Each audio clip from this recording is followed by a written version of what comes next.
Hello, thank you for clicking on In the Stands. It was a good one, wasn't it, boys? It was a class, Ollie. Yeah, it was good. What did we cover? What did we cover, boys, that people should listen out for? We covered our predicted league table, where we individually predicted every single game to the rest of the season, and we discussed how we thought it'd end. Yeah. And we also did transfer rumours as well, didn't we, Mikey? Any transfer rumours you thought that were good?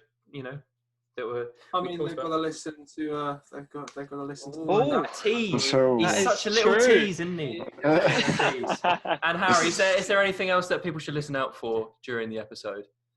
Just the conversation, really, because we do go off topic, but that's the best thing about football conversations when you go off topic. So make sure you listen out for that.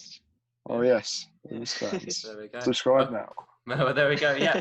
Thank you for listening, and we'll see you on the other side. Hello, and welcome to the first episode of In the Stands. Hope you're very well. Hope you're keeping safe, but hopefully you're very excited for the Premier League to come back again. So I'm Ollie, but I'll introduce you to my co-host. So I'm also with Jamie. Say hello, Jamie. Hello. I'm also with Mikey. Say hello, Mikey. Hello. And Harry. Say hi. Hello. I didn't even say hi. Yeah. He's different. You love to see it. You really do. So, boys. Premier League's back. We're all excited for it, but what are we most excited to see? What we excited to see when it comes back? Ooh, good question, Ollie. I'm excited to see Danny Ings get the golden boot. That's just my opinion. Okay, well we'll get there. We'll get this out of the way first of all. Then the fact that you could probably see, if you are watching the video on whatever thing you're on, you can probably see there's a lot of Southampton kind of memorabilia around. Jamie wearing the shirt. I've got a room that's pretty much Saints dedicated. Harry's got signed photos and stuff. So we are all Southampton fans, but we want to have a look at it as the league. So there is going to be no real top six bars or anything like that because we're a team in the lower half. And we'll try and keep away from talking about our teams as well. We want to try and look at it as a whole, don't we? That's the whole idea, isn't it, Harry? That's what we're going for, isn't it? You're not going to reckon. You're not going to recognise, apart from maybe Mikey's league table, that we are, and maybe James as well, that we are Southampton fans. And we're not going to talk about them any more than any other team because, we've got a podcast to do that on, and that's the Saints Prime podcast. This is In the Stands. This is all about the entirety of the Premier League, not just Southampton. So, if you want to hear Saints, go over there. Go for that. Cross-promotion. I love it. But that's not what we're here to talk about today. We're talking about the Premier League. So, any ideas that you want to kick us off with, Tiz? Where do you want this to go today? Should we just do the general? We all did a league table prediction. Should we just go first to sixth and see what everyone says, see what we're thinking, and what if our thoughts align with previous predictions as well? Okay, so Mikey, you kind of came up with this idea. So explain what this is and kind of what how we came about with this idea.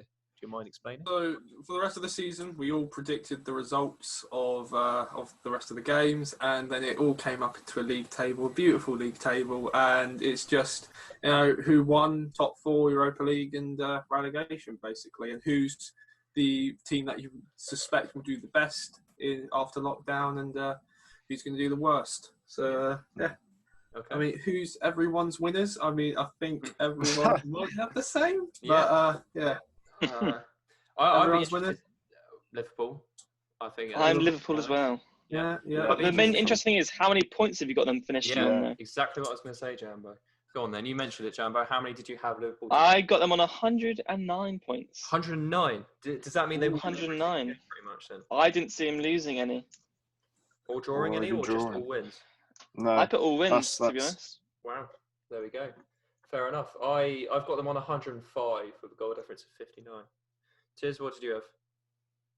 I put 107 with only Manchester City getting anything off them. Everyone else, they just brushed aside for me. Fair enough. Mike, what did you have? I've got them on 104. And I've got Everton to beat them. I think Everton put one over. Really? Yeah. Why is that?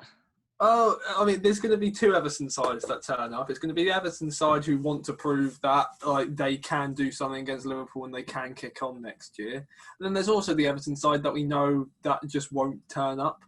Yeah. So if they turn up, I think they've got a pretty good chance. Because I think once Liverpool wrap up the league, they'll.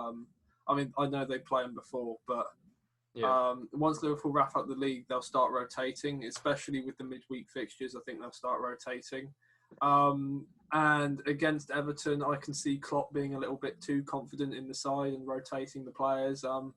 And yeah, Everton will just turn up, and I think they might get them. So correct me if I'm wrong, but if they do lose against Everton, they need 2 wins to win the league. Does that mean they'd have to go to Man City? They'll and go try to and win City, and I've got them winning 4-2 at City. So fair enough. I think they'll go to City and beat them. But I think it'll be one of the two. They'll lose one of those 2 games, but I've got Everton beating them. And then, what could be really interesting is if they wrap up the 2 games before they play Man City. It seems like Man City would have to give a socially distanced guard of honour. It looks like. So if that is what happens, so but yeah, we'll see. It'd be very interesting to see what happens with the Everton one. You can kind of work it back from there. What's going to happen in the future? They can win the league at Goodison, can't they? They can win it. I don't think, isn't it? I'm not sure. Or is it? Do they need City to drop points for that to happen? Oh yeah, I think it's so, depending on other results. Yeah, depending on other results they can. But we've all given them record-breaking point numbers because Manchester City got 100 at St Mary's a couple of seasons ago, but we've all got them on 104, 5, 7, and 9. So we all think it's going to be pretty comfortable from here on out. Yeah, it seems I've got them down as 1 loss, 3 draws, and 34 wins, which is amazing, really, isn't it? The fact that I think halfway through the season it was nothing but a win for Liverpool, wasn't it? I think it was only till Watford came along. Which United got the draw as well. Yeah, that's true. It's also incredible in the fact that you think back when Conte's Chelsea got 30 wins in the season. That was a record. That was massive. Yeah. And since then, you've had a team hit 100 points and a team nearly go unbeaten. So it just shows how much the Premier League is improving, especially those top clubs are getting so good and so much better than everyone else. Yeah. That, it is insane how one-sided the league has been this year because they haven't really been challenged ever since the start.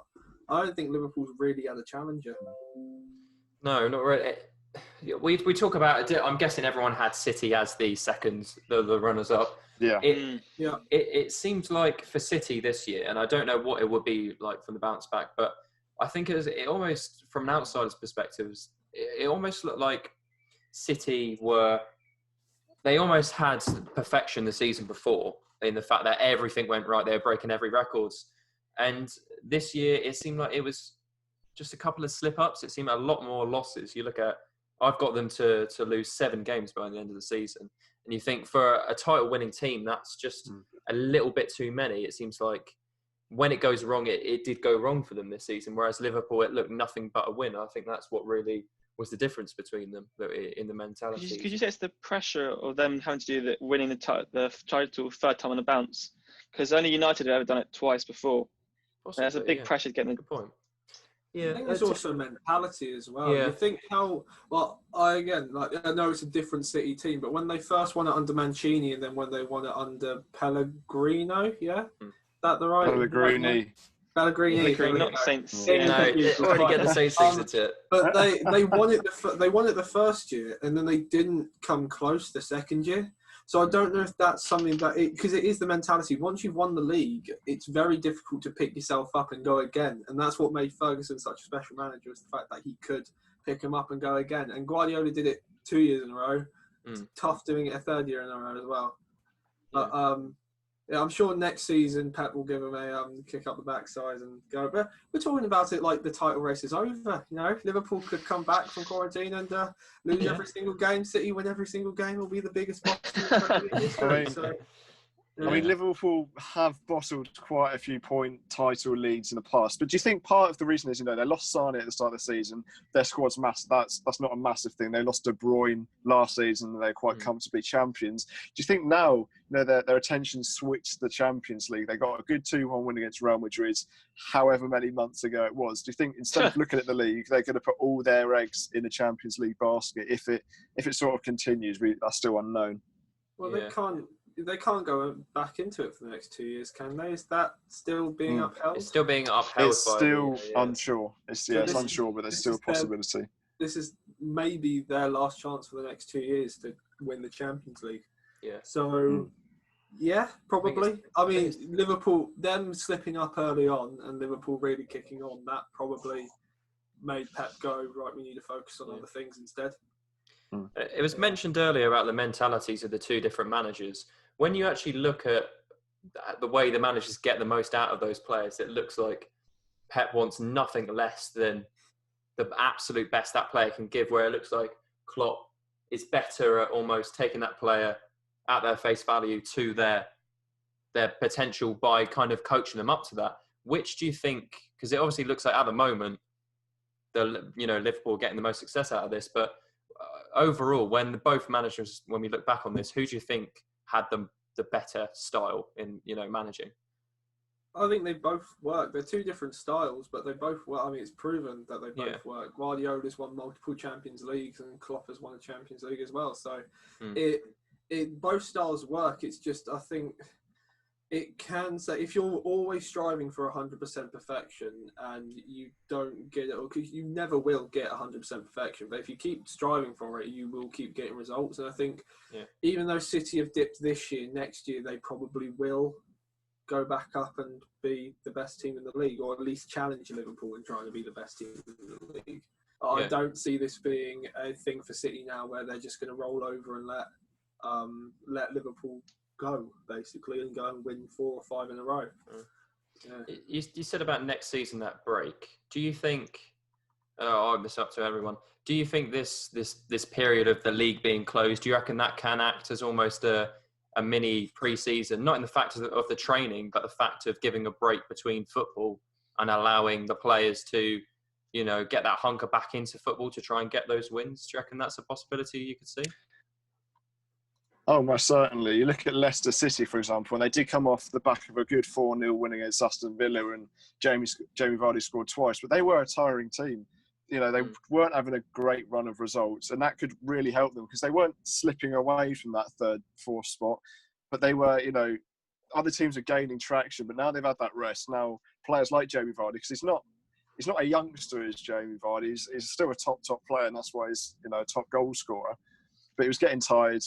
Kelechi Iheanacho, is a good striker, but once again, he's not the best striker in the league. So I think the teams like Leicester and, all the teams below that, they don't have the same squad size as the Liverpool, especially as Manchester City. Having that reset button will really help some of them. And it might hinder a lot as well because some momentums have just stopped. And now they're going to have to try and restart the momentum again. So the teams in a bad rut of form, it was great. For teams that are riding the wave, they're going to have to try and, lift the players once again. It gives the managers a chance to step back and look. If you are in a bad run of form, like Bournemouth, Villa, and Norwich have been in at the moment, like they can have a step back and actually have a look. It's like they've been given an extra time to think about what they need, what needs to be done with the players that they have. I know Southampton and all, but Ralph Hasenhüttl went away and he's created an entire new setup for the academy and the first team and trying to use all these things that he's written, and he's used it to try and change the way that the club is made.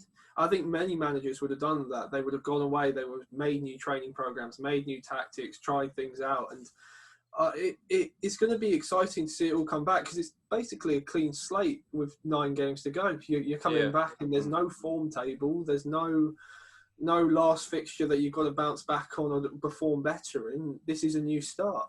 I think it will affect the league in the end. I think this 12-week break or however long it's been, I'm not too sure, but it will definitely affect the outcome of the league, and teams that probably would have gone down in normal circumstances, they've got a chance now to fix their errors and put in a good run of form.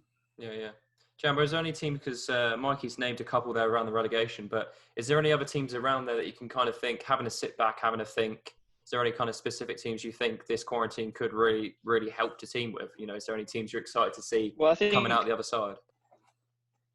I think a team like Watford were in a lot of danger. I think you may disagree with me here, but with that win against Liverpool, I think that would really give them a lot of encouragement. Yes, they may have been quite a while since then. I think during this lockdown time they've had away, they can really see how they played in that game, how they can push it over into other games they've got remaining their season. As I'd still say they're I'm not too sure what the actual league table is, as for some reason I was looking at my one I've calculated. I was about to say they were a certain amount. However, they are in the danger zone of going down, and I feel like they could turn it around as a result of this. They're level on points with Bournemouth, who are 18. There we go, yeah.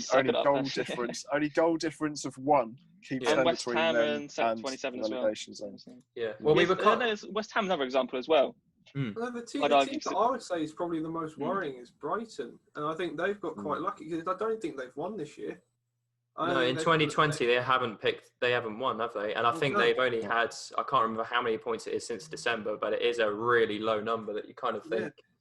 I think Graham Potter. They haven't won in their last 5. They are only 2 points ahead. Yeah, they're only 2 points above the relegation zone, and they've now had this chance to go and try and regroup and get it working.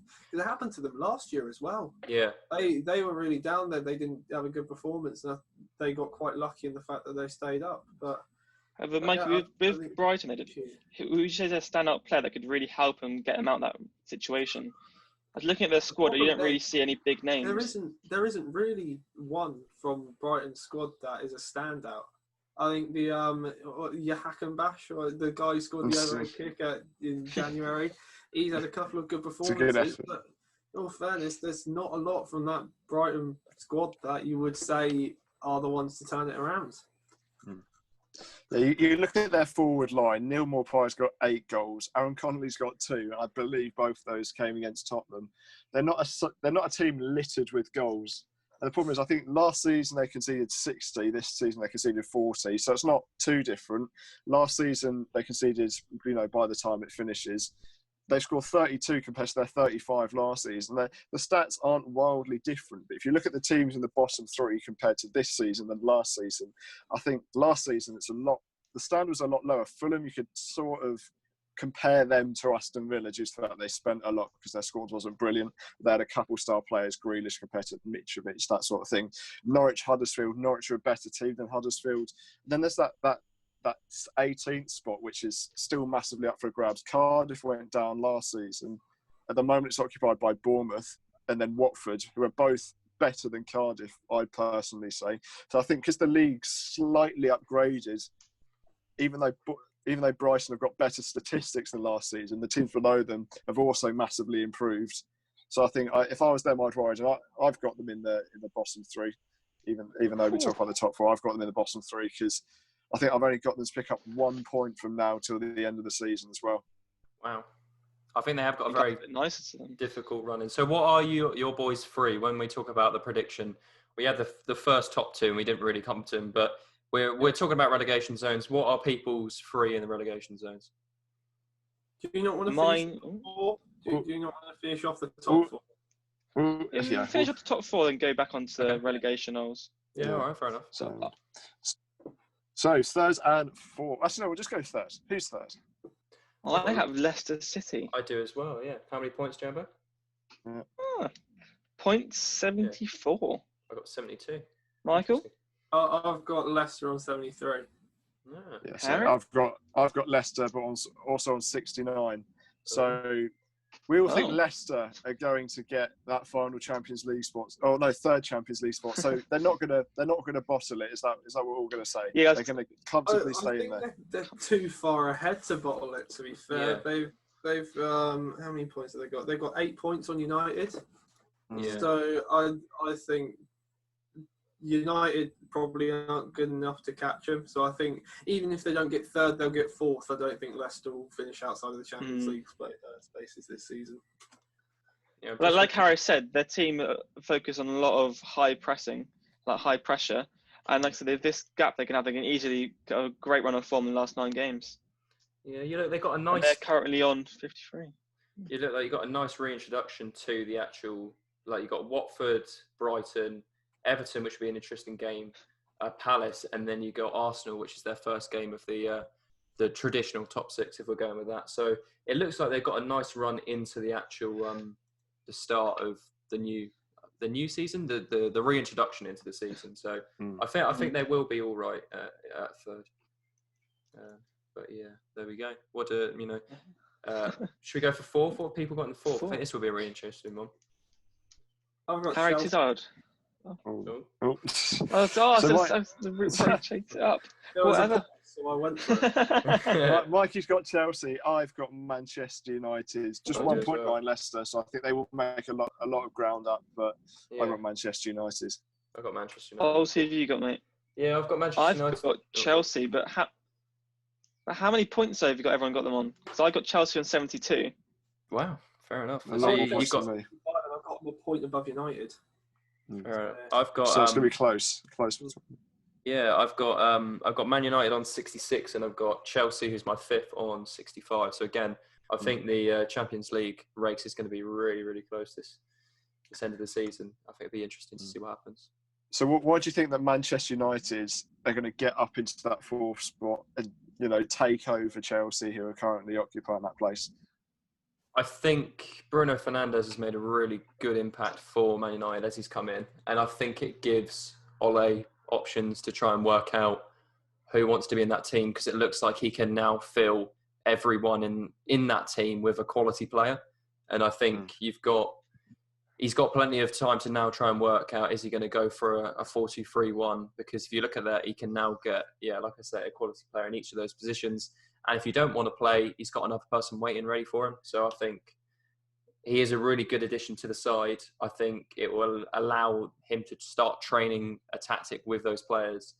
And I just see them winning more of their games than the Chelsea in that last kind of run. And I see Man United picking up more points, making up the difference. How important do you think the reintroduction of Pogba will be? Because he's only played 8 games this season, I believe, because of the injury that he's had. Him being put into that midfield next to McTominay or Fred, and then having Bruno Fernandes as the man pushing forwards. Do you think it'll be? How good do you think he'll be? Because he's played a couple times this season, and even then he looked bright despite the sort of injury woes that he's had. Yeah. Do you think that's sort of the key reason why they're going to do it? Or do you think it's going to be a different player like Rashford, for example? Rashford's come back from a back injury. Now, personally, for me, I don't think he'll be fully fit because back injuries take a long time to get back from. Yeah. But it's going to be another option as well. So, which one of those players do you think would have the biggest impact in bringing them into the top 4? Is this just for me, or is this for everyone? You're the only those two think Chelsea. It's the impact on Man United. But okay, I think if Pogba's playing on his day, he could be the best midfielder in the league. But it's rare we've seen him in his spell at Man United, him being on his absolute best. Probably when Ole was first, in those kind of glory days, he was doing absolutely amazing for them. And if we could see those same sort of heights from Pogba, they could be a really dangerous force in the back end of the season, and especially the start of the season as well. So I think if he can get him going, there's a real possibility that they could be a real force of a team to play against. But equally, if he's not up for it, they could cash in. They've had an okay spell with him, but they can always cash in. And I think there's still a few more players around there competing. So I just think Man United look a good outfit now. I think they will pick up the points they need to get Champions League. I've only got United losing twice till the end of the season. I've got them winning every other game. I just think Chelsea will have enough to get over the line.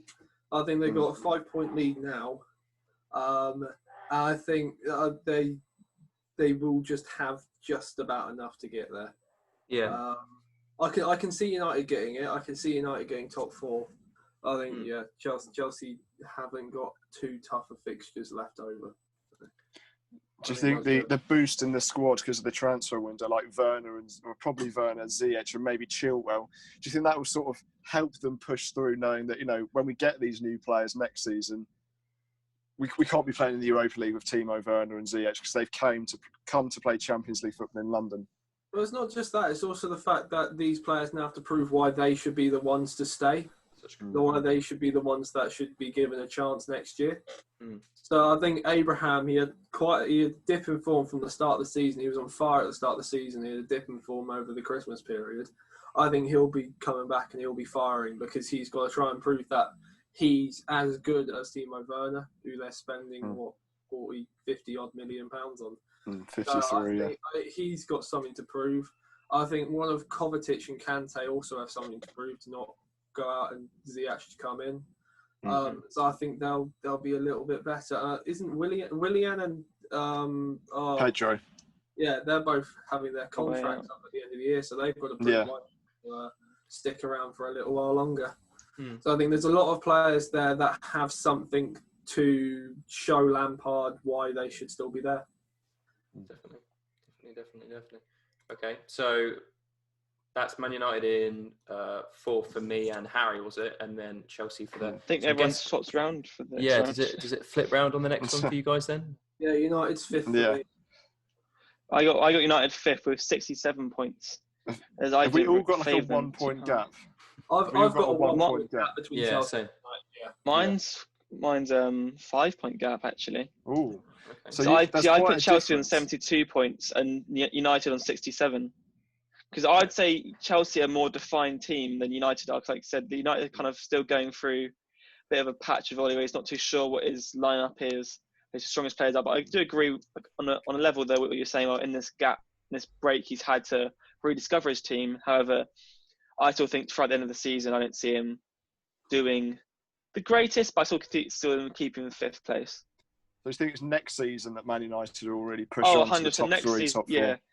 Actually, wait, let's take it back, actually. Depending on their transfer window, Harry. Because I haven't really seen who they're directly been linked with, like 100% source. Like Havertz was been linked to him, but he's also been linked to Chelsea as well. All depends on that, to be honest with you, mate. Yeah, definitely. So, after the 5, who's the number 6? I have got Wolves in 6th. I have Wolves as well. got Spurs. Interesting. I've got Spurs on 64, Chelsea on 65, and I've got Man United on 66. So there's a point so each. You've got a real exciting end of season. Yeah. Mine. Hope it's your one, I close. must say. Hope it's your Yeah. I have Wolves myself. What about you, Harry? Yeah, I've put Wolves, but I think they're going to really struggle with the amount of condensed fixtures at once. They've got a small squad. Nuno only really plays 15, 16 players out of all of those, maybe 17 here or there. But when you've got 5 when the other team's going to have 5 substitutes, and you really only use 16 players the entire season, combined with the fact that you'll have 3 games every 9 days, I don't know why I think they're going to come that high, because I think they will struggle, but I think just the quality of player and the fact that they have been playing so well this season, the Europa League hasn't really affected them that much, which is quite a surprise to me, because I thought they'd finish 10th, 11th because of their size plus the Europa League. Yeah, but I've got them 6th for me, because I think players like Traore, Jimenez, Jota, they've been in great form, and I think that would just push them over the line. It's not necessarily. I think it's Nuno likes a tight knit squad. So not only is it quite a small squad of Wolves, he will select 18 players to play in the starting 11 throughout like the whole season, whereas there'll be a lot of others, and a lot of people have been asking, is these new substitution rules going to favour the top 6, which I think is quite an interesting one to talk about. So it really surprised me this whole season that Wolves were able to stay up basically as high as they were last season and still compete in Europa League. But that's possibly why I've put Spurs ahead of them. I've got Wolves in 7th, so I think it'll be interesting to see, but I think there will be a little bit of a drop-off from Wolves. No, I don't, not too far, but I think there will be a little bit of a drop-off from just my opinion. Wolves seem to be a side that even when they don't play well, they can just create something out of nothing. They've got so many players that are just a something out of nothing side. Yeah. So I just think that they'll just get enough. They'll get enough to finish 6th. I've got Tottenham a point behind on 59 and 7th. So again, it's going to be another tight one, but I think Wolves will just pip 6th. Yeah. Okay. What do we want to go for now then? Do we want to go for the rest? I think just switch up a bit. We'll go on to do a bottom 3, so we're not talking about all the big clubs too much. Yeah. Right. We'll start with Harry. Who have you got as your bottom 3? So Norwich, sadly, they're the team that are going to go. They're going to sit right at the bottom, but I've got them on 29, so I think they gain quite a few points, but not quite as many. Brighton, like we said, I just don't think they've got enough. The squad depth isn't that great. Their defence has been good, but not as good as the other team. And then I've got Aston Villa, the final team. I think they'll pick up a few points here and there, and I think they'll get a draw against Sheffield United. But I just think the squad doesn't seem as harmonious as it was last season. I think they've signed too many players. There's a fine line between signing not too much, as Norwich have done, and signed too many, like Aston Villa have done. If they did sort of the Sheffield United thing, where they signed 4 or 5 players that work with the tactic, not spend too much, but spend enough just to stay in the Premier League, that's fair enough. But I think they've taken out 6, 7 of them key players from last season and brought in new ones, and that's just ruined it for them, really. And they all said we're not going to be the Fulham of last season. Well, sorry, you look exactly like the Fulham of last season because you spent too much on too many players. They've been quite unlucky as well with the injuries to Joelinton. No, not Joelinton. Who's the? I can't remember the striker. Wesley. Yeah, Wesley. That's it. Heaton's also been injured as well. John McGinn had an injury. Got Pepe Reina in there. You can't really complain. Yeah, but this is just so. But when Southampton played Villa at St Mary's, Reina made so many errors. Like he basically, he cost them the second goal definitely. But there were so many times where he just kicked the ball out and it'd land at a Southampton player's feet. Reina's not a safe and secure name goal. rather than quality. Is that what you're saying? I'd rather have Heaton and goal than Reina. 100%, yeah. 100%. But it's not a too bad a replacement, though, Mike. That's one thing you have to agree with. Yeah. I can think of that. So. I think Villa have got a really hard run to the end of the season as well. You look, they've got Chelsea. Who have they got in there? Wolves, Liverpool, Man United, I think, as well. It looks like they've got a really hard run in. So to try and pick points up with that hard run, I think will be, a bit too much for them. I've got them going down. I've got Norwich at the bottom. I think everyone does. I've got Villa going down second to bottom, and I've got Bournemouth going down. Oh, Ollie, I got the same as you, mate. Have you? Exactly the same. How many points have you got yours on? I've got 26 for Villa, and I got 30 for Bournemouth. I got 25 for Villa, 28 for Bournemouth. Wow, so not picking up many at all for Bournemouth. No. Why do you see Bournemouth not getting too many points? What's it sounds really stupid. They're a bit similar to United, where they got to me. Their squad's very mixed. They brought in some big names. It's a bit like how I said their name over quality. There you go, like Solanke and Ake, for example. Ake's a good player. Yeah, it's been a bit too much for him, but he doesn't really fit in their squad. And Solanke is a useless striker who won't do anything for him. No, Mikey, no. I think it's because Eddie Howe has sort of ended his circle in the fact that you can be a good manager, but he's sort of been there too long. It's a bit of like Nigel Adkins from Southampton. He got us up there. I think sometimes you need to realise is they can't quite keep him up for too long. Even though they did it a bit longer than Nigel, obviously. But I just think the signings that Eddie Howe has made, they've not improved the squad. You look at the 11 that they start most weeks. A lot of them are still the lot that played for them in League One and the Championship. I think they've gotten across the line mainly because they haven't been as bad as the teams that have gone down. But this year, I don't see like teams that are worse than them. I've got them 19th. Wow. I've got them on 32 points, and I've got Brighton on 32 points, and I've got Villa on 36 and 17th.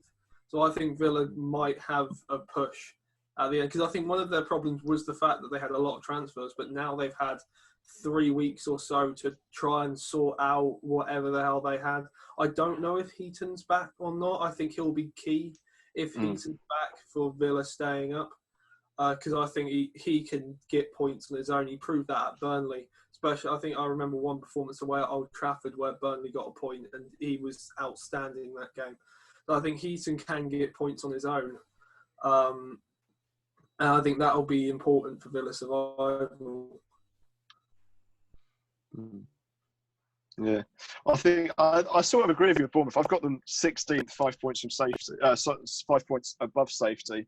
But you sort of look at their squad. In previous seasons, they've sort of gone, I don't care because I'm going to outscore you, so I don't really care about how many I concede. Whereas Fraser last season, 15, 16 assists. This season, 1, 2. He's not been that great. Wilson, normally on fire, has done nothing. Well, he's not done nothing. He's just his numbers have decreased massively. Solanke, they paid this year. Yeah, Solanke 19 million. He hasn't one goal. I think that was in the League Cup as well. And Kings has an okay season without being fantastic. They're conceding the same amount, but they're scoring a lot less. That's a main reason why they've got a certain chance of going down and why they're in their situation at the moment. Yeah, and they're the 4th lowest scorers in the league this year. They've got 29 goals this season. So. Yeah, it doesn't look great for them, does it? Their last away form, they've lost every single game they've had away. They've got 0.67 points per game on the road, so not looking great for them stats-wise. Form, poor. apparently. So yeah, it doesn't look great. I've got them going down in that 18th position. What do we want to do about the middle bit? Do we want to quickly rattle off where we got people? Well, should we just say why we?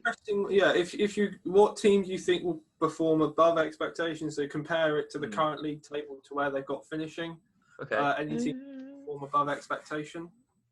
I can quickly give you mine if you want. I've got Watford 3 points above safety at 16th, which I think is pretty good from them for where you are. I think Pearson will just set them up to scrap, and I think it will just get them playing, nothing beautiful to watch, but I think it will just get them scrappy draws that they'll need. I've got Brighton 2 points above safety.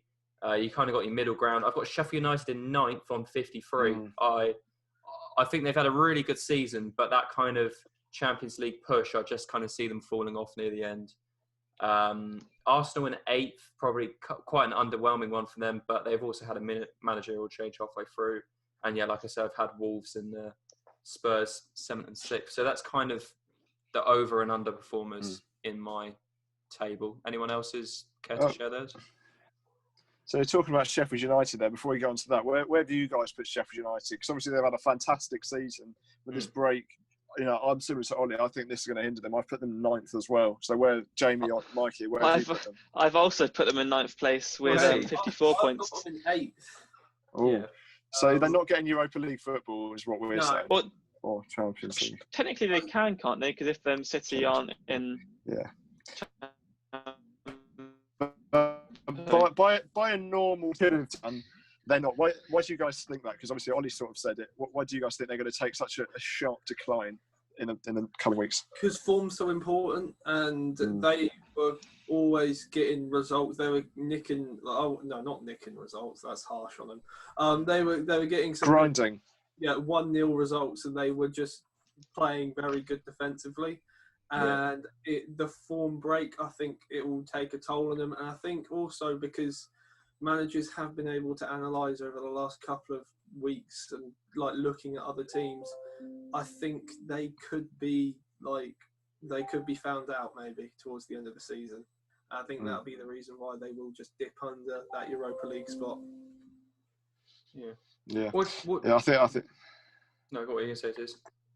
Yeah, I was going to say I think that's a big reason. So you're sort of saying that there. Do you think if we didn't have the break, they'd make the top 6? Or do you think because of squad quality in terms of man for man, do you think they would have dropped off anyway? No, I think they would have dropped off anyway. I don't think they would have got top 6. I think maybe 7th. I think they could have finished above Spurs, but I think it will just be them being found out a little bit too. And I would find it interesting to see how they do in the next season as well, because you've seen teams do really, really well in their first season and then just dip the second season. And they could be close to the relegation zone next year if they don't improve. What's remarkable with me for Sheffield United, and this came across to me when I was predicting my games, it seems like, and they have that Wolves mentality, where they're so high, they will lose to the top teams at the moment. So you have a look, they lost both their games versus Liverpool, Man City, lost their game to Leicester, they still got to play Leicester. But apart from that, they've only lost to Newcastle and Southampton at home. The rest, they're either wins or draws. So it seems like even if they're not playing their absolute best game, they'll go away and they'll get a 1-1 draw, or they'll get a 0-0 draw or something like that. And their defensive record sets them in such a good stead. And I don't know whether it will be how much of an effect the break will have on their defence, because if they're well drilled, I think they should be all right. I think, like you said, Mikey, the only downside might be people might spot potential weaknesses in that defence. But they've only, I think, the second best defence in the league, only behind Liverpool. So they have really proved this year that their defence has been a real strong point for them. They've only conceded 25 this year. Yeah. 25 and 28, which is an incredible record, especially for a newly promoted side. And I think people do say when you get promoted, usually if your defensive record is good, you'll struggle because you really need to try and find goals. But Sheffield United have managed to find goals and keep that defence strong. Yeah, and that's why they are where they are now in 7th, because they are performing so well this year. Definitely, yeah. I've got Arsenal in 9th. I don't think Arsenal will kick on at all. after the break.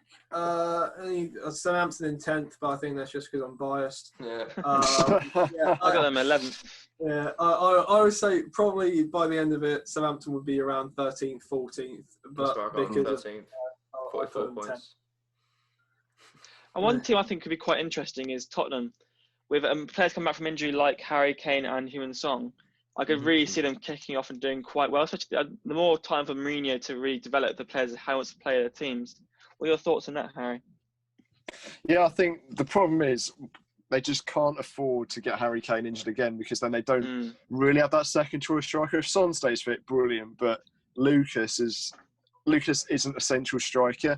But my main issue is that, yes, Harry Kane could be fit, but he's not been fit since January, and you're not going to get him starting all 9 games. Because if you got 3 games in 9 days, he can't start all of those because he just won't be fit enough, and you'll just get another recurring injury. So for me, I've got them in 7th, and I think how many points in front? They're 7 points in front of Arsenal, so quite comfortably. How many points is that though, Harry? That is 60 with Arsenal on 53. Same here. So I think there's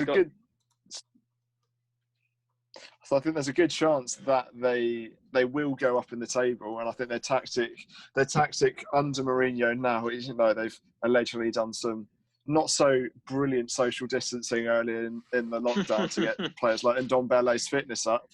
Yeah. But yeah, I think there's a good chance that they can go up, especially if Harry Kane is fully fit, if Son's fully fit as well. They can't play Harry Kane too much, otherwise it will backfire and it might enter into next season if it's only a couple months away when this one finishes. Yeah. See, I like to say, Ollie, what have you got your 7th, 8th, that sort of area looking like? What did I say? I had Wolves at 7th, Arsenal at 8th, Sheffield United at 9th, which you kind of covered. But apart from that, it's your middle teams really. I think Burnley will just get points at home. Everton look good under Ancelotti. They'll pick up points. Palace at 12th, Southampton at 13th, Newcastle. Again, I think they will just get their points at home. West Ham, another one where they wanted that null and void. They had their chair lady. Karen Blake. Yeah. Karen Brady? Something like that, yeah. Something like that, yeah. Coming out and trying to using her column to try and null and void the season, which always inspires confidence, isn't it? But I think it will just be another vaguely unsuccessful one for West Ham where they will try and inspire with a transfer window. Probably won't work and a lot of money spent. I don't really know what you do at West Ham, but yeah. Are they too good to go down? Is that what you're saying? Because of their squad quality compared to the teams around them, do you think they will just get it done? I really don't like the phrase that a squad is too good to go down, because it almost seems like just the players they've got there. But I think, although Moyes was, again, uninspiring, I think he will steady the ship. I think he will play players that will work and do, put in that hard effort just to get the points they need. And then I think they might have to do some serious reconsidering in the summer and see who wants to stay there and who doesn't. But yeah, I think it's going to be just another kind of average one for West Ham, really. Any kind of middle teams that are you kind of interested on? Quite funny listening to yours, because apart from Southampton in 10th, if you move Southampton down to, do you have him 14th or 13th? I can't remember which one it was. I had 13th, yeah. Same. Oh, really? Fair enough. Yeah. So mine will be similar reasons to yours, and just the fact that everyone just will pick up points between 10th and 16th. They will just get points and they will find themselves away from the relegation zone. The only one that I've got close is I've got West Ham and Watford on 36 and West Ham, Watford and Villa all on 36 and Brighton on 32. I think they'll be close, but I think the rest of them have got a little bit too much. Well, not they'll be able to get points in the fixtures that they have. Fair enough. There we go then. Awesome. Is that kind of league done? Any kind of thoughts on our league predictions, or should we go on to something else? Kind of wrap it up with something else. Yeah, sure. Who do you think is going to be the top goal scorer? We'll quickly say that. Everyone say one name, and then we'll discuss who's going to be the Premier League top goal scorer. Who's up there at the moment? I don't really know. So let me hang on. Vardy's on 19, Aubameyang's on 17, Salah and Aguero on 16, Ings is on 15, Mane, Rashford both on 14. Come on then. All right, everyone had a whip round to see. Who do we think then? I'm going to go Aguero because I think Man City. That's what I was going to say. Yeah. It's surprisingly he's not in my fantasy team. Yeah. Yeah. I got him in straight away because I was just looking at it thinking, Man City, they've got to do. They've basically got to play as well as they can. Aguero's had time to recover. I think he will just bag them for that end bit. I think he will just score goals for fun. So I think Aguero is going to end up being the top goal scorer. The only problem I can see with that is City rotating. Extra rotation, yeah. That's the only thing, yeah. 5 subs. So, yeah. Vardy for me, he's three clear of Aguero. He's fully fit. So I think Jamie Vardy will end on the season with 24, 25 goals and get the golden boot. Wow, fair enough. Jumbo? So stupid. So I kind of agree with Tizard there. I think Vardy's 3 ahead of Aguero. Am I? Yeah, right 2 with in that? front of the Yeah, it was just like someone said that. Yeah. Mine's looking really weird. I'm on the fantasy app for some reason, but yeah, I don't really see because like I said, the rotation in Man City will be ridiculous without the players they have. I can see Vardy playing in the majority of the games, but obviously he'll be rested every now and then and pick up quite a few goals. Okay, fair enough. All right, so we've got top goal scorer. Any other kind of predictions or talking points, Tiz? You've got jotted down. Well, the only other couple things that I've got us to talk about is there's a few little transfer rumours going around. We'll try and go through a couple of them. There's 4 that I've sort of jotted down. First, we talked about them already. Set to stay at Manchester United, but Yanis, I think, is going to say. And what do you think your thoughts are, or what are your thoughts on Paul Pogba? Do you think he's going to stay, or do you think he's going to go at the end of the season? I think he'll give it a year. I think he'll see, because the transfer window that United had last summer was good. It wasn't anything special. It was good. But they bought in Bruno Fernandes in January, and you think if they can still attract that sort of calibre of player with not being in the Champions League, there are options out there, especially if they do kick on and get that top 4 place. There are options out there for them to bring in. Of course, they've been linked with Kai Havertz as well from Bayern Leverkusen. And if they can bring in that sort of player, they can have Rashford and Martial fit, and Greenwood continues to kick on. I think United can become a real force in the next 2-3 seasons. I think they could become title challengers with the right signings.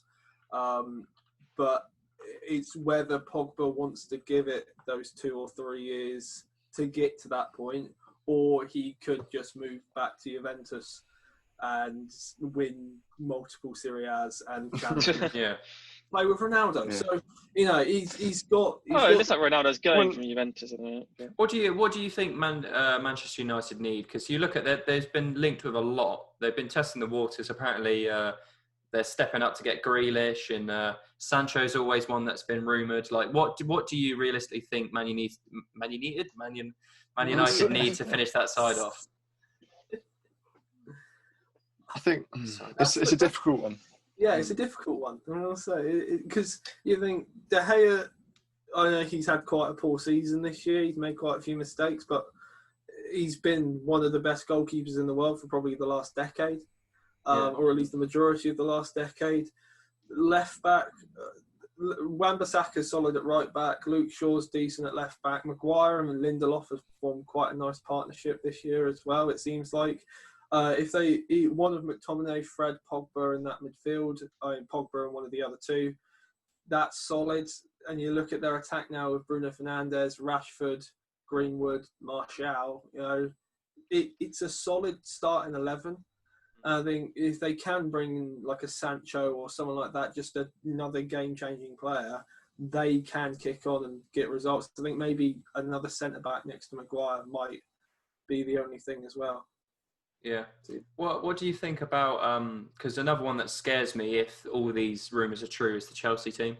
Because I think Man United look very good with the players they got there with a couple of additions, but the overhaul that Chelsea look like they're going to get if they, get these players they're talking about, like Chilwell would be a solid left back to replace Alonso. Werner is going to be 20 goals a season. Well, pretty much the best guarantee you can get. He's one of the best hot prospects at the moment. I mean, who else they link with? Havertz, like he's mentioned. Ziyech is already coming in, isn't he? Apparently, Chelsea are offering 75 mil for Havertz. Leverkusen want 90 mil, but you think if they reach an agreement on that as well, that is a scarily good team coming into the next season as well, isn't it? They don't really need Havertz though. That's the thing, yeah. No. But I think if you're going to be able to buy one of the hottest prospects in Europe, you're going to try and get him. No matter who you have in your side, you're going to go, yeah, we'll happily spend the 90 million on him, and because they'll probably make money on him in the end of it if he does want to move on. Chelsea have had quite their transfer ban has given them the option to spend this ridiculous amount of money because of their FFP. So it does mean that they're going to have a massive summer, and it will be interesting to see this new look Chelsea by the end of it. And also it shows that Abramovich does have confidence in Lampard, and that it's not just a fan favourite taking over for a season. He is going to be their manager for hopefully the next 3-4 years. Because you don't give a manager that much money to spend if you're thinking about sacking him. Yeah, it's true. I'm just looking at what a prediction, like you look at this, you think Kepa in goal, which if that comes good, but you think Chilwell, Tomori, Rudiger, Reece James, Kante, Kovacic and Jorginho in midfield with Pulisic, Ziyech and Werner. That for me is that's ridiculous. Yeah, that's Champions League and above at that point. And you think I don't know where Havertz would come into that, but if one of those midfield three leave, I think if you had Havertz going into there, that would set them for a long time, and that would be a crazily good. There is talks of Kante going to Real Madrid. Oh yeah, I heard Real Madrid as well. Real Madrid, Real Madrid. The thing is, it just sets. Go on, Jumbo. What are you saying? Yeah, it just sets that big gap again of the top six. I think you can see this season people are trying to climb and battle against that traditional top six. But if these teams like United and Chelsea are going to get these signings in, they literally will be on the level of City and Liverpool. There'll be no chance people getting in that gap anymore. Yeah, well, it is scary to see. If United and Chelsea get these signings done and get their squads built, we could see it go back to the original top four. Yeah, not even a top six, and because you think of the amount of catching up that Arsenal and Tottenham will have to do. We know that Arsenal traditionally don't spend a lot of money, and we also know that Tottenham have spent a lot of money on a new stadium. Yeah. And they've had to get a £175 million loan in just to stay afloat or whatever it was. So the only rumour I've seen with them is signing Silva on a free transfer. I don't know, signing Silva. David Silva. Thiago Silva, the PSG guy. David Silva's contract up at the end of the season as well. I don't know. Yeah, I think he's going further abroad though. Oh, right, okay. Could go back to Spain. Possibly, yeah. But here's an interesting question.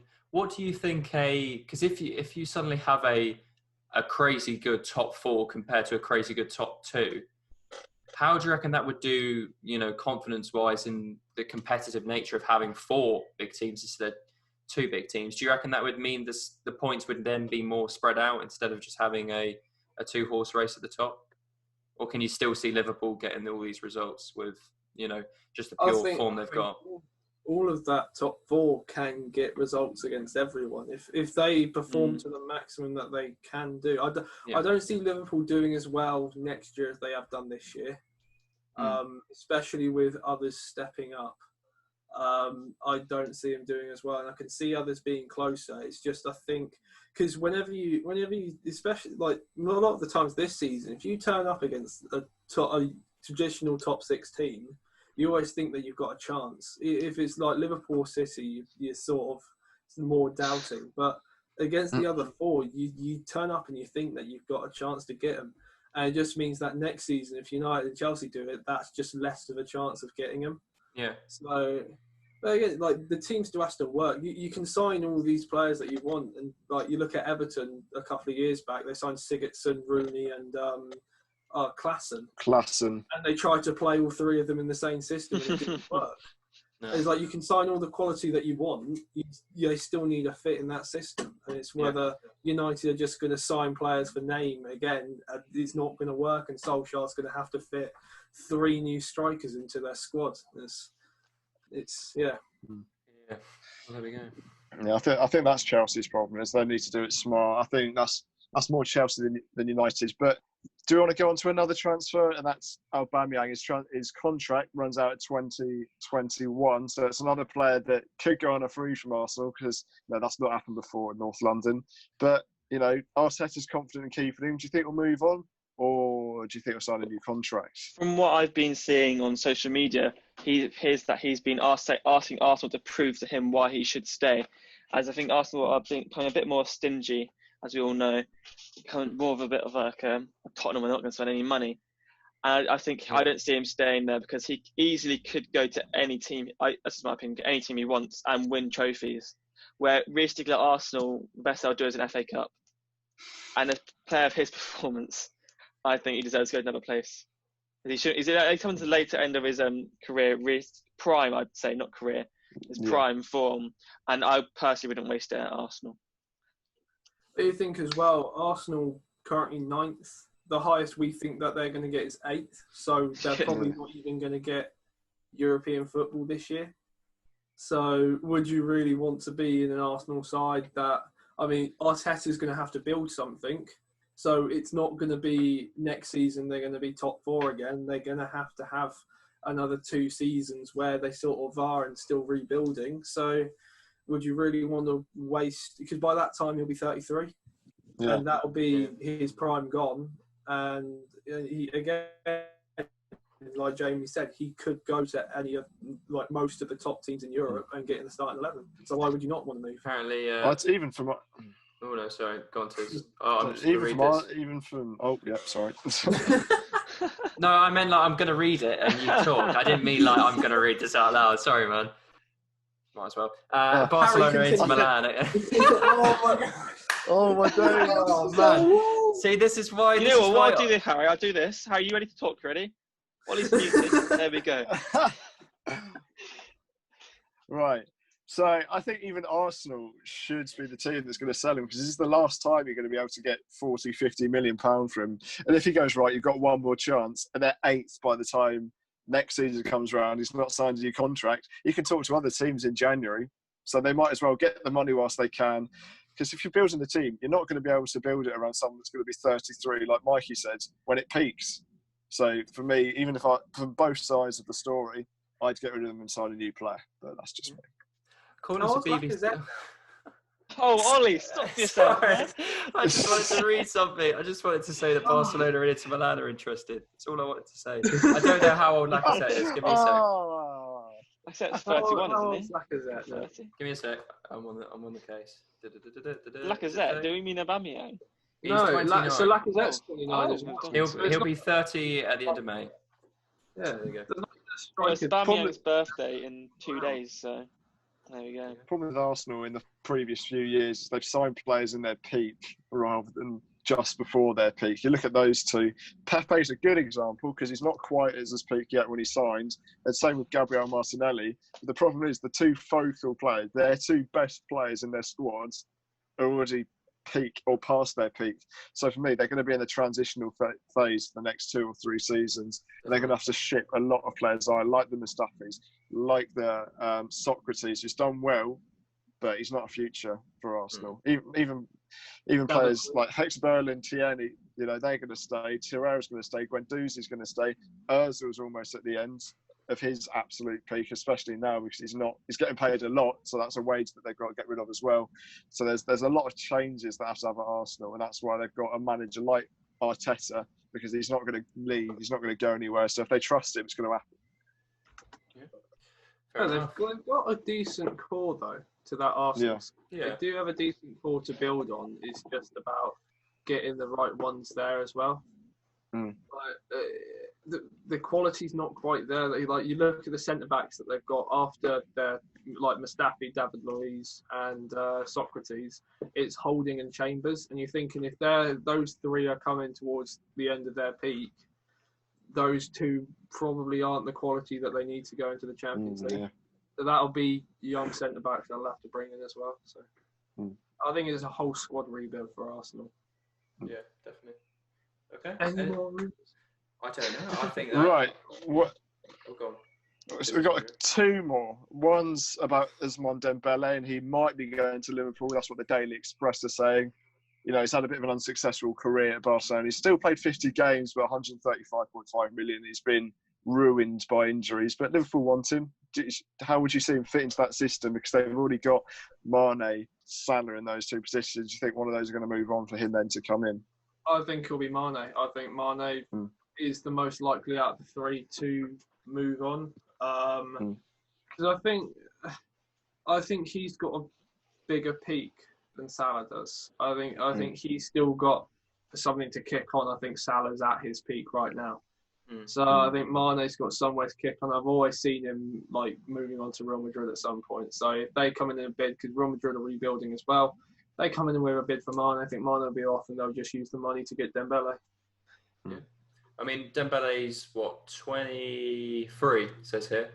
How's he done? He's got 8 goals, 5 assists in 29 appearances in the Liga. So not great, but by no means probably what Barcelona are hoping for. And I don't think Barcelona are that patient. They normally demand excellence straight away, don't they? So, but especially how cutthroat they were over Coutinho as well. Definitely, they gave him a year and a half, and then he was out on loan to Bayern Munich. Yeah. So, yeah. I think Barcelona wouldn't be too unhappy to get Dembele off the books, and as long as the price is right, I can see Dembele going to Liverpool. Only if Mane leaves, though, because Klopp's not one for spending a ridiculous amount of money on a player that he's not going to put into that starting 11. And also, you've got the Minamito guy as well. He's still there, and he still hasn't really been given a chance yet. So, see if he can give him a chance. I can see it happening because he's a player that Klopp and Liverpool really in general can make profit out of, because he's not even at his peak yet. Like you said, he's only 23, struggled through injury, but as long as they can get him for a reasonable fee, not 135 million, but maybe 70, 80, 90, in 5 years' time, you're able to sell him on to maybe back to Real Madrid or Barcelona. So I was reading out his last season. This season, he's only played 5 matches with 1 goal, no assists. I was reading that it's 2018-19 season. So, what about that? I think he's struggled with a hamstring injury this season. I think that's why he's not been anywhere near the starting 11. Quite obviously, because he's injured, so he can't play. The final one is Sancho would consider a return to Manchester City amongst, Arsenal, not Arsenal, obviously not Arsenal. Manchester United have been linked. Chelsea have been linked. He's got 19 goals this season, along with 19 assists. I think it's the first English player to get 15 of each of those since Matt Lettiers. He's Southampton. But where do you think he's going to go? Do you think he's going to go? Does he need to go? I don't see him. Well, if I were him, if I were most players, I wouldn't go to City. Because you look at the quality of winger that they've got. They've got Sane, Mahrez, Sterling, Bernardo Silva. And it's just like, do you really want to challenge that, where you could easily walk into a United or a Chelsea? So, unless I can see him wanting to push himself, but do you really want to go back to City, the club that didn't want to give you a chance in the first place? Yeah, exactly. Yeah. Yeah, it's true. What about the other side of Manchester then? Do we think Manchester United's reunion could be interesting, or slot in perfectly? I think they don't really go to Chelsea. Yeah. The thing is, Manchester United don't really need to sign any. They obviously need to sign players, and I'm not the scout, and I'm not in charge of their transfer, so I don't know who they're looking at. But apart from maybe a left back, I think Sancho's that sort of person to complete their attack. You've got Bruno in the middle, Martial on the left, Sancho on the right, and Rashford up front with Greenwood on the bench. I think that's phenomenal. I think that's top 4, maybe top 3 challenging. So if I was Sancho, I'd ditch City, the team that didn't want to try me. I'd say to Chelsea, I know I support you as a club, but Manchester United are the best option. And probably, to be fair, they're going to pay the highest wage. Yeah. God. Unlucky now. Yeah, not good. I was just looking at he's Borussia Dortmund's top goal scorer, 17 goals this season, 0.68 assists per 90. So he's definitely added a contribution that way as well. So it really looks like he would make an impact straight away, and it would be a lot of money. But at the tender age of 20, plenty of room to keep going in there. It's crazy. I see him being the new number 7 for United. Let's make it happen. I would be fair, if he keeps up the form, like United will always have the money to get him. So would you give it a year with the squad that Dortmund's building with Haaland and Brandt as well, and with the players that they are being linked with? Dortmund want to bring in Jude Bellingham apparently as well. Would you give it a year or two and just see, because he is 20, so he have plenty of time left in his career to move and make. Would you give it time at Dortmund to see if they can challenge for a Champions League? He doesn't need to go. That's the thing. Like you say, in this age, he doesn't need to go. Apart from overall club size and maybe history, is Manchester United that more appetising than Dortmund? Champions League football, not yet known, but for Dortmund it is. League challenging, Dortmund, yes. Manchester United, maybe 2 or 3 seasons away. For me, if I was him, I think Dortmund are closer than ever to regaining a Bundesliga title. And with the squad, like you said, that they're building, I think there's no real need to leave yet. But the money, plus coming back to England, I don't know if that's a big priority for him, but some people, it is coming to the Premier League. I probably wouldn't leave, to be honest with you. I'd give it another season, maybe 2, see what the squad's looking like, and also see what other teams are interested. Because if he does another season where he gets 20 goals and 20 assists, and Barcelona, Real Madrid are looking at you, I'd go, actually, Manchester United, I'd rather go to Real Madrid or Barcelona, to be honest with you, because he is the sort of player that he's one of the 3 or 4 in world football that can get into any team at any point at this moment in time. So I think Manchester United is, yes, it's a good option, but I think they're so much better if he just holds and waits at just the age of 20. I'd say probably the perfect time, because Haaland's got 2 years. He's got 2 years on the contract, and then there's a release clause in there of about 63. So I'd wait till then, to be fair. And just see what you can do with Haaland, and then if it doesn't work for 2 years, you can be off too. And Dortmund will probably make more money off him. So I think it's best for both of them, to be fair. There you go. Okay. Is that all of our transfer rumours summed up then? That's the top 4 transfer rumours that I've got for today. So next time there'll be fresh ones. Okay. Well, maybe that could be a returning feature then. Has anyone got anything else to add before we finish up for this week? We may be doing a daily podcast. It could be something that, if you would be interested in, I'd be up for it. I don't know whether there would be a split on us if we wouldn't want to do daily ones. But I'll be here every single day. Okay, Harry's going to be there. I'll be there because I have. After my birthday, I'll be there once I finish university work. Okay, well maybe it might Okay, so if that would be something you're interested in and you want to see daily podcasts of summaries, of previews, all that kind of stuff, then give us a shout and we'll go for it. But yeah, thank you very much for listening for the first episode of In the Stand.